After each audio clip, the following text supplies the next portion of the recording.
Pada hari ini, Jumat tanggal 23 Juni 2023, saya di hadapan Kepala Kantor Pertanahan Kota Palembang atau yang mewakili dengan ini mengucapkan sumpah janji sebagai berikut.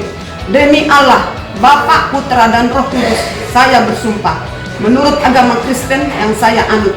Sertifikat tersebut pada saat ini tidak dijaminkan atau dialihkan dengan cara apapun kepada pihak lain. 6. Bahwa selanjutnya dan jika diketemukan setelah sertifikat pengganti terbit, saya akan mengembalikan kepada Kantor Pertanahan Kota Palembang.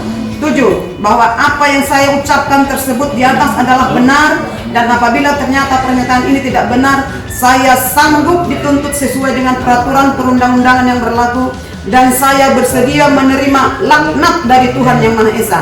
Demikian surat pernyataan ini saya buat dengan sesungguhnya tanpa ada paksaan dari siapapun.